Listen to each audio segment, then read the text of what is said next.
السلام عليكم ورحمة الله وبركاته. الحمد لله رب العالمين والصلاة والسلام على من الذي بعث فينا رسوله سيدنا محمد صلى الله عليه وسلم. Ndugu mtazamaji wa Mtoro TV, kwa majina naitwa Sheikh Ibrahim Hamisi Mbaruku maarufu Lubangu au Mkongomani. Hapa nipo kwa almarhum Sheikh Sharifu Majini almaarufu kwa jina lingine alikuwa akifahamika kama Msopa, ambaye ametutoka dunia kwa ajali ambayo umeisikia.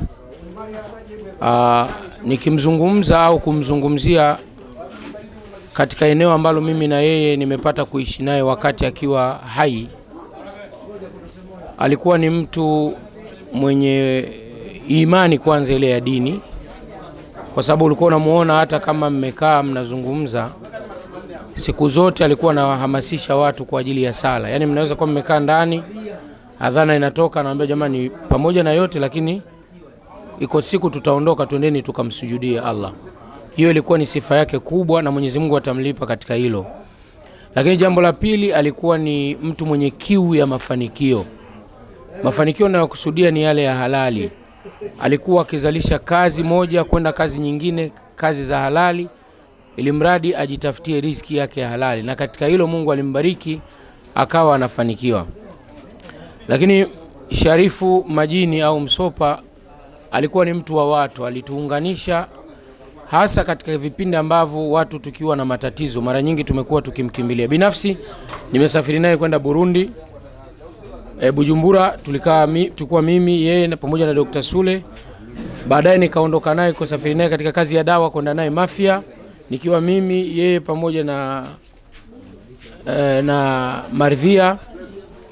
Alikuwa ni mtu mzuri sana katika eneo hilo. Mengine tunamwachia Mungu, kazi yetu sisi ni kumuombea dua.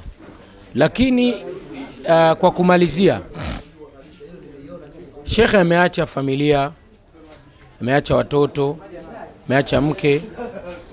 Kwa kila atakayesikiliza anaweza akawa nafika hapa kwa ajili ya kutasaddaq, kwa sababu haya yalikuwepo hata wakati wa Mtume Muhammad sallallahu alaihi wasallam. Mtume sallallahu alaihi wasallam alipopokea habari ya kuuliwa Jaafar katika vita ya Mu'ta, Mtume alipopata zile habari akamfuata mke wake ambaye alikuwa anaitwa Asma bint Umais. Kuna Asma bint Abu Bakar na Asma bint Umais. Ninayemzungumzia ni Asma bint Umais. Akagonga mlango, mke wa Jaafar akafungua. Kisha Mtume akamuuliza mke wa Jaafar, hal balaghaki an Jaafar wa ashabihi shay'an? Mnazo taarifa zozote zinazomuhusu Jaafar pamoja na jamaa zake? Asma akasema, ya Rasulullah, hatuna habari yoyote ambayo tumeipokea. Tunajua ameenda vitani na tunajua atarudi salama. Mtume akamwambia huku akiangalia chini, usibu fi hadha al-yawm, Jaafar na ndugu zake wameuliwa siku ya leo.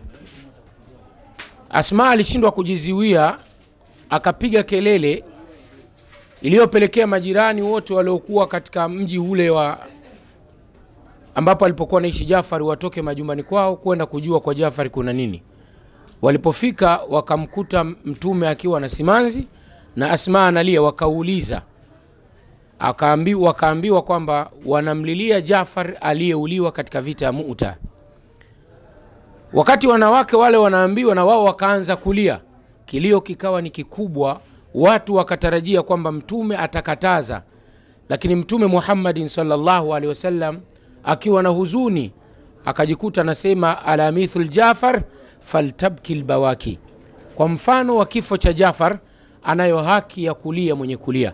Na sisi tunasema kwa mfano wa kifo hichi cha Sheikh Sharifu Majini hatuwezi kumkataza mtu kulia kwa sababu maumivu ni makubwa.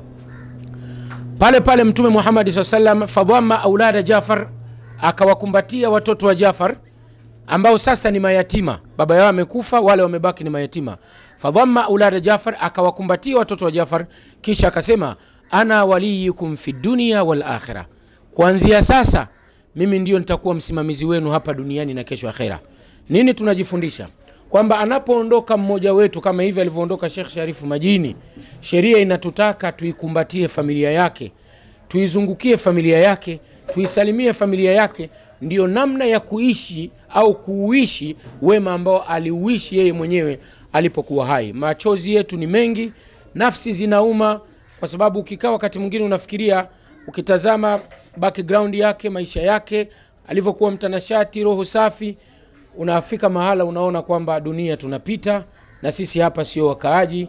Mwenyezi Mungu alifanya kaburi lake kuwa viwanja vya pepo na amsamehe madhambi yake. Wabillahi tawfiq. Salamu alaykum wa rahmatullahi wa barakatuh.